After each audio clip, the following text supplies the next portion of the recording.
Hey folks, it's Marvin Cash, the host of the Articulate Flower, back with another East Tennessee Fishing Report with Ellis Ward. Ellis, how are you? I am doing well, Marv. How are you? As always, I'm just trying to stay out of trouble, and it's interesting, after weeks and weeks of you getting to fish like 3,000 plus CFS on the South Holston, you were telling me that it's down to a very tame 400 CFS now. Yeah, and they're still generating. They're doing some 4 to 8 p.m. pulses, which, thanks to daylight savings time, gives you about an hour before dark. They're still generating. That 400 CFS is what has been historically 10 CFS, and so what that looks like on what a day looks like is historically 10 CFS as it's reported. There's not many creeks in the South Holston. You can't float it, and it's very skinny when you wade. And I don't even need to tread lightly on this one, just because people can disagree about how you fish during the spawn and whether or not reds are sporting or what guides should be doing around them. Everyone can agree when you look just visually, go up to the upper South Holston, arguably one of the best trout streams in the eastern United States, and look at it at 10 CFS, and it's brutal. And there's been some times where they shut the generation off completely, and they put multi-million-dollar weirs in there to keep it oxygenated, and there really are so many fish, and the bug life is great, dry fly fish, all this stuff. And you look at it, and it looks like a picture that you would see from out west during some sort of catastrophic drought and fish kill, and that's every day at 10 CFS. And then you have generation and big water. And this 400 CFS, I haven't talked with any, this is just in the last couple of days, but there's been a push to increase minimum flows because of that. There have been a few times where, massive weed beds have dried up. Whole sections of the river just look like a wasteland. And that 10 CFS is the baseline. It's it's a bad starting point. And so I don't know if this is an indication of that. Speaking very candidly and completely off script, not saying this is what's happening, but this is a busy time of year for people to be fishing for brown trout in the tailwater. So I've seen flows and schedules of releases become a little more friendly to daylight fishing hours roundabout this time of year before. I don't know if this is that. I don't know if this is a minimum flow change. But either way, I went out and fished yesterday with my buddy Jack, and that 400's fun. It's not too big and pushy like that 3,000, which is fun for a different reason. You can move some big fish, but there's some good lanes that are open up, and there's big pools in that river that when you have 1,000, 1,500, 2,000, 3,000, there's no chance you're getting anything down there. Even, jigging something, you're going to lose it. It's, all these craggly rocks and boulders. So yeah, it's also wadeable. And so you're not fishing this super bony stuff. You're fishing, it's kind of like the minimum flows on the Watauga. It's been pretty cool. Well, awesome. And got a question for you. I think between, us talking about fishing at night and an interview I did with Frank Landis up in PA, we've kind of found a new cadre of night anglers and streamer fishermen. And James wrote in and he wanted to get your thoughts on how night fishing changes heading into winter, and do the fish become less nocturnal? Yeah. One of the sickest individuals I've ever met, his name is Tommy Lynch. He's a guide up in Michigan. Has been doing this for a long time and maintains that it is his favorite way to target brown trout.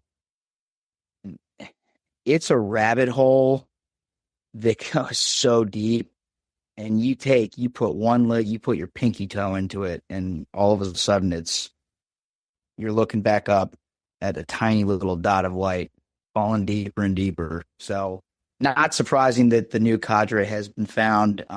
It's fun. It's different. It checks. It's not visual, but it's tactile. It's auditory. It's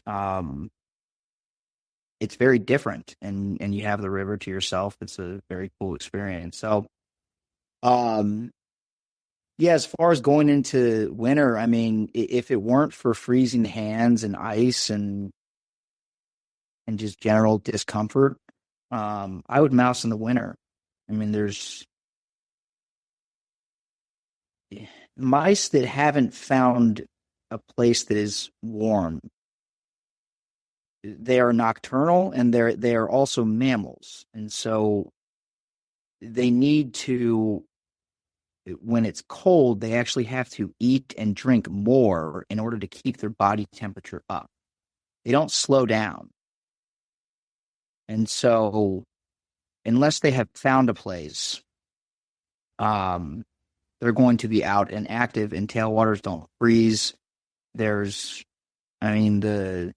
It's just a cool ecosystem. It's 365 days a year. So I've had some of my best nights of mousing in October and November, and more of those are in October just because typically November is, chillier nights. But man, it's cloudy here, and it's going to be kind of warm and socked in this week. So you will be hearing more from me on that. It is a good time of year to fish, and it's also dark at 6. So you don't have to wait till 11 to night fish. I love it. But another reason why fall becomes this like almost stressful because there's too many things I wanted to do a bunch of different stuff. And when it's dark at 6:30, it's like, damn, dude, before dinner, I could be mousing right now. Yeah. And so, obviously in the summertime, it stays light later. And so, but how does that translate when you have a longer period of nighttime in terms of like the bite window across the evening? Is fishing at 8:00, in the fall, the same as fishing at 11:00 in the summer, or is it different? Good question. I'm just going to say it's going to be the same, in that you will encounter the bite windows, and on a given day with given conditions, those bite windows will be longer and shorter. I personally don't like when it's getting dark at 7. I'm not night fishing from 7 to 7. So I have seen bites turn on at, midnight when I start fishing at 8. I unfortunately don't have the, 12-hour night shifts. I've done them. I just don't have enough. You got to do a lot of one thing in really consistent conditions to say, even here's an observation, let alone, yeah, this is a pattern. So, and again, I've caught fish under a full moon, and just a giant. It may as well be the sun. It's so bright. And I've had nights with no moon, otherwise generally pretty good conditions that suck. And so going out for more than 3 or 4 hours is certainly recommended because you could get like a 30-minute bite window. You could get a 15-minute bite window. Night fishing, you normally see them in the, hour or 2 bite windows. And it's not like things are going bonkers. It's just like you really see an uptick in activity and keeping your eye on the barometer too. Not like that's going to change whether or not you're fishing, but if you are fishing and it sucks and you're looking at the barometer and seeing that it's kind of ticking up or it's in the upper 30 decimals or low 31s and it's kind of ticking up for it's a little windy and arid outside, like, yeah, that's an off period of time when things start quieting down, maybe humid, cloud cover, the moon goes away. Like it's kind of the same stuff as your daytime fishing, but at night those bite windows do exist, and I would say they happen just as frequently. If you have 7 hours of night or if you have 12, and so as a redundant guide answering a fishing question, you do have to go out and fish to find out. It's always better to fish yesterday too, right? You should have been here yesterday. Unless you were. If you fished with me for 2 days, then it was 2 days prior. Yeah, the penultimate day before yesterday. Yeah, right. So, folks, we love questions on the articulate fly. You can email me, you can DM me on social media, whatever's easiest for you. And if we use your question, I will send you some articulate fly swag, and we enter a drawing for some cool stuff from Ellis at the end of the season. And Ellis, before I let you go, I know you're getting super juiced for streamer fishing for big trout. You're getting tuned up for musky fishing, and you were telling me that gun season in Tennessee comes in like the week before Thanksgiving, so you're getting primed with the borax for the bucktails, right? So where should people reach out and learn more about all that good stuff? Sure. I'm going to add one thing to the list, which is post-spawn fishing, January, February. And I've had a lot of great anglers in my boat over late summer, fall. For the guys and a number that have already been back and, more booked for the spring. And I have a few dates filling up for January, February.